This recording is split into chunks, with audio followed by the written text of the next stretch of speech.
अस्सलामुअलैकुम, express news के साथ मैं हूं अमन चौधरी। मैं हूं मोहम्मद उमैर और मैं हूं आपके साथ सादिया जफर। न्यूज हेडलाइंस आप जान चुके हैं, बुलेटिन का आगाज करेंगे। हमने हारे उम्मीदवारों को 50-50 हजार की लीड में तब्दील किया। कमिश्नर रावलपिंडी का इलेक्शन में धांधली का एतराफ, मुस्ताफी होने का ऐलान। मजीद कहा, इंतखाबात में रावलपिंडी से 13 लोगों को जितवाया गया।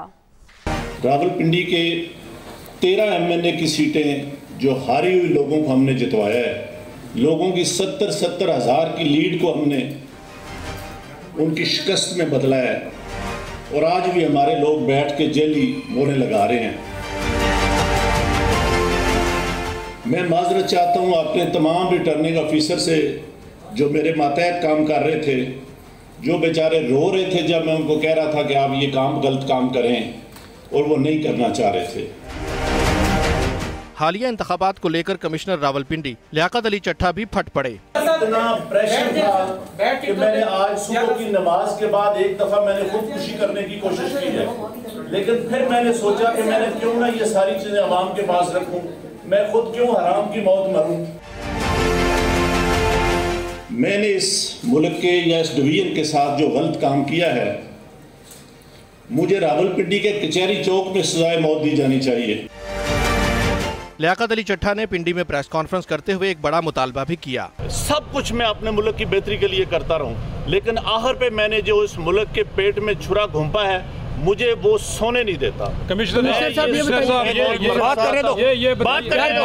जो मैंने जुल्म किया है, मुझे उसकी सजा मिलनी चाहिए। मैं ये सारी इस गलतकारी की जिम्मेदारी अपने ऊपर ले रहा हूँ और साथ आपको बता रहा हूँ कि जो चीफ इलेक्शन कमिश्नर है वो भी इस काम में पूरे शरीक। जो फॉर्म 45 है वो आज भी पूरा है। दोबारा इलेक्शन कराने की भी ज़रूरत नहीं, सिर्फ फॉर्म 45 इकट्ठे कर लें, उसके ऊपर सारे रिजल्ट क्लियर हो जाएंगे। लियाकत अली चट्ठा ने अपना इस्तीफा गवर्नर पंजाब, वजीर आला पंजाब और चीफ सेक्रेटरी पंजाब को इरसाल कर दिया। Imran Asghar, Express News, Rawalpindi. तो दूसरी जानिब सुप्रीम कोर्ट का कमिश्नर रावलपिंडी के इल्जामात पर अज खुद नोटिस न लेने का फैसला। चीफ जस्टिस काजी फायजीसा कहते हैं, इल्जामात लगाना हक है मगर 7 सबूत भी पेश करना होते हैं। इस तरह तो कोई भी चोरी और कत्ल का इल्जाम लगा सकता है। सियासी जमातों का कमिश्नर रावलपिंडी के इंकशाफात पर सख्त रद्द-ए-अमल। नून लीग कमिश्नर रावलपिंडी के इल्जामात पर बरस पड़ी। पीपल्स पार्टी और जमात इस्लामी का मामले की तहकीकात कराने का मुतालबा सामने आया। अपडेट कर रहे हैं, सियासी जमातों का कमिश्नर रावलपिंडी के इंकशाफात पर सख्त रद्द-ए-अमल। आम इंतखाबात में धांधली के इल्जामात। मुस्लिम लीग नून की क़यादत इस्तीफा देने वाले कमिश्नर रावलपिंडी पर बरस पड़ी। कमिश्नर साहब के पास कोई आईनी जिम्मेदारी या कोई ऐसा इख्तियार नहीं होता जो उनको एक्सेस दे इलेक्शन के रिजल्ट को कंपाइल करने को या इलेक्शन की एग्जीक्यूशन की इम्प्लीमेंटेशन को। ये ज़मीर जागने वाली जो फैक्ट्री है कि पता कोई नहीं हमारे से जाग जाए, किसी और में से जाग जाए, तो उसके पीछे लगने की बजाय हमें आइन और कानून को फॉलो करना है। और मैं समझता हूँ कि चट्ठा साहब ने, क्योंकि 18 तारीख को या 10 तारीख को उनकी रिटायरमेंट थी, तो उससे पहले हीरो बनने की कोशिश की है, सोशल मीडिया का हीरो बनने की कोशिश की है।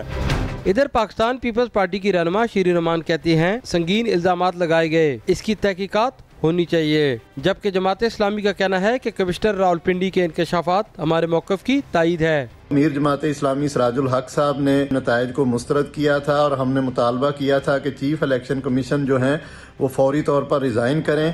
और साथ ही हमने ये भी मुतालबा किया था कि एक कमीशन जो है वो बनाया जाए जो तमाम मामलात की तहकीकात के बाद कौम को इन सारी सूरत हाल से जो है वो आगाह करे। कैसर शरीफ के मुताबिक सिराजुल हक इतवार को 3 बजे प्रेस कॉन्फ्रेंस करके अगले लाएअमल का ऐलान करेंगे। पीटीआई का कमिश्नर रावलपिंडी के इल्जामात की तहकीकात का मुतालबा। तर्जुमान का कहना है, आवाम का चोरी किया गया मैंडेट बहाल किया जाए। डाका डालने वालों को पकड़ने तक चुप नहीं बैठेंगे।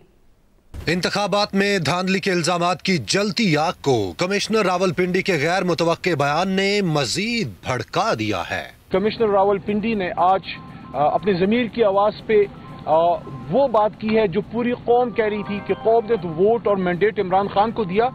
फॉर्म 45 से कुछ और कहानी सुना रहे हैं, फॉर्म 47 कोई और बात कर रहे हैं। पहले दिन से धांधली का शोर मचाती पीटीआई ने तो लियाकत चट्ठा के बयान की तहकीकात कराने का मुतालबा कर दिया है। वोट को इज्जत आपको देनी पड़ेगी। अवाम ताकत का सरचश्मा है। हमारी 75 सीटें आपको वापस देनी पड़ेंगी और जो मैंडेट चोरी हुआ है वो आपको वापस देना पड़ेगा। पीटीआई के रहनुमा लतीफ खोसा का कहना है अवाम का जो मैंडेट चोरी किया गया है उसको बहाल किया जाए। जो ताजपोशी के लिए लाए गए थे, जो बड़ी ढिठाई से वजीर आजम अपने भाई को नामजद करते हैं और अपने बेटी को जो है वजीर आला नामजद करते हैं, और बकौल ख्वाजा आसिफ के जो उन्होंने असेंबली में कहा था कि कोई शर्म होती है, कोई हया होती है, तो मैं समझता हूँ ये उन्हीं के लिए मिस्ताक ये अल्फाज आते हैं कि आपने मैंडेट भी चुराना शुरू कर दिया। पार्टी रहनुमा बाबर अवान कहते हैं कमिश्नर रावलपिंडी पहले शख्स नहीं जो धांधली का कह रहे हैं, इससे कबल आरोपी इस्तीफे दे चुके हैं। कमिश्नर रावलपिंडी के इल्जामात पर इलेक्शन कमीशन का अहम इजलास आज रात 10 बजे होगा। जराये के मुताबिक इलेक्शन कमीशन इजलास में कमिश्नर रावलपिंडी के इल्जामात पर गौर किया जाएगा।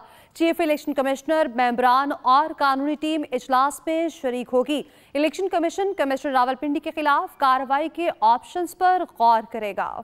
कमिश्नर रावलपिंडी लियाकत अली चट्ठा का तबादला कर दिया गया, नोटिफिकेशन जारी। DG Rawalpindi Development Authority Mohammad Saif Anwar को कमिश्नर रावलपिंडी का अजाफी चार्ज सौंप दिया गया है। मारूफ कारोबारी शख्सियत मलिक रियाज ने कमिश्नर रावलपिंडी से ताल्लुक की तरदीद कर दी। कहते हैं कमिश्नर रावलपिंडी लियाकत चट्ठा से कोई ताल्लुक नहीं। मुल्क में जब भी अफरा तफरी होती है हर कोई बगैर दलील और सबूत मुझ पर इल्जाम लगा देता है। किसी भी तहकीकात में ताउन के लिए तैयार हूँ। मारूफ कारोबारी शख्सियत मलिक रियाज ने कमिश्नर रावलपिंडी से ताल्लुक की तरदीद कर दी।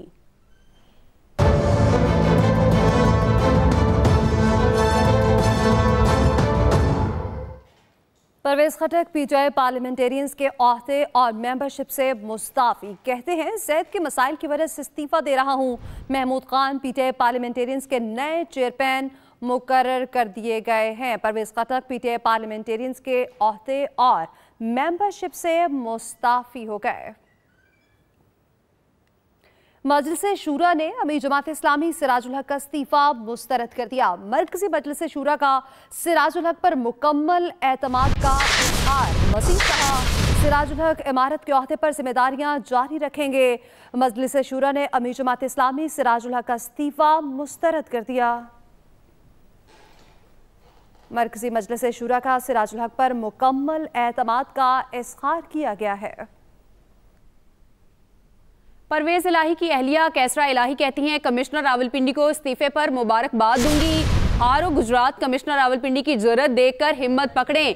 इंतखाबात की रात तक जीत रही थी, सुबह हरा दिया गया। समीरा इलाही बोली परवेज इलाही का वाज़ेह मौक़िफ़ है, किसी की बात नहीं सुनूंगा। परवेज इलाही का फैसला वही होगा जो बानी पीटीआई और गुजरात की आवाम का होगा। परवेज इलाही की अहलिया कैसरा इलाही कहती हैं कमिश्नर रावलपिंडी को इस्तीफे पर मुबारकबाद दूंगी। उनको सारे फॉर्म डीपीओ साहब आए, आके टिक के वहाँ बैठे रहे, उन्होंने उठा के उनको ले गए अंदर। पता नहीं उसके साथ क्या बात की डीपीओ गुजरात से। और उसके बाद कुछ 5-6 पेपर उन्होंने हमारे लॉयर को दिखाए, मेरे तो थे तो उनके दिखाए। उसके बाद एकदम से स्कूटी से अंदर आ गया, वो आया डीपीओ उनको घर वाले कमरे में ले गए। उसके बाद निकला, उनको सारे फॉर्म शाम फाइलें ठप और उठा के तो अपना उनको गाड़ी में बिठाया और कहा जी चलो। सियासी बात जो है ना, सियासी अगर फैसला मुझे मेरे पे पूछ रहे हो कि मैंने क्या करना है, जो इमरान खान का फैसला होगा वो होगा। उसके बाद जो गुजरात की अवाम का होगा वो होगा। सियासी फैसला मैंने नहीं करना, इमरान खान ने करना है और गुजरात की अवाम ने करना है। दूसरा जब उन्होंने कहा है कि घर की बात हम चाहते हैं आपस में ठीक हो जाए, उन्होंने बाजी कैसरा इलाही का नाम लिया। उन्होंने कहा वो फैसला करेगी, मैं उनसे पूछूंगा और मेरे घर वाले बाकी जो फैसला करेंगे वो मैं बताऊँगा।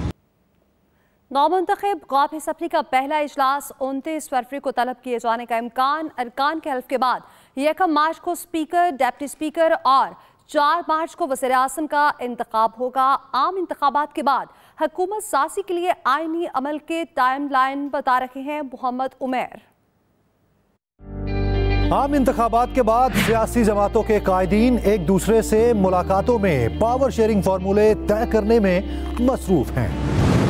इलेक्शन कमीशन की जानिब से जीतने वाले उम्मीदवारों का गजट नोटिफिकेशन जारी किए जाने के बाद 3 दिन के अंदर आजाद उम्मीदवार किसी सियासी जमात में शामिल हो सकते हैं, जिनकी बिना पर मुतल्लिका सियासी जमात मखसूस नशिस्तें क्लेम कर सके। आइन के आर्टिकल 41 के तहत वजीर आजम की एडवाइस पर सदर मुमलिकत को 21 दिन के अंदर कौमी असम्बली का इजलास बुलाना पड़ेगा। मुमकिना तौर पर 29 फरवरी को कौमी असम्बली का इजलास बुलाया जा सकता है। उसी दिन स्पीकर राजा परवेज अशरफ 9 मुंतखब अरकान से हल्फ लेंगे, जिसके बाद नए स्पीकर और डिप्टी स्पीकर के इंतखाबात का शेड्यूल जारी किया जाएगा। कागजात नामजदगी जमा करवाने और स्क्रूटनी का अमल मुकम्मल होने के बाद मुमकिना तौर पर 4 मार्च को वजीर आजम का इंतखाब होगा।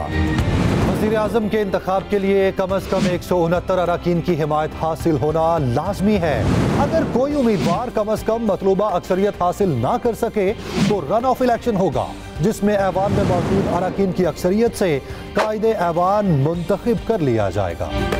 कानून के तहत आम इंतखाबात के ठीक 1 माह के अंदर सदर का इंतखाब जरूरी है, इसलिए सदारती इलेक्शन 8 मार्च को कराए जाने का इम्कान है, जिसमें कौमी और सूबाई असम्बलियां पोलिंग स्टेशन होंगी। दूसरी जानिब 12 मार्च को सेनेट के निस्फ अरकान भी रिटायर्ड हो जाएंगे, जिनका दोबारा इंतखाब होगा। न्यूज बुलेटिन से इतना ही। मजीद खबरों के लिए विजिट कीजिए express.pk। आप हमें फेसबुक और एक्स पर भी फॉलो कर सकते हैं। तो बाखबर रहिए और देखते रहिए एक्सप्रेस।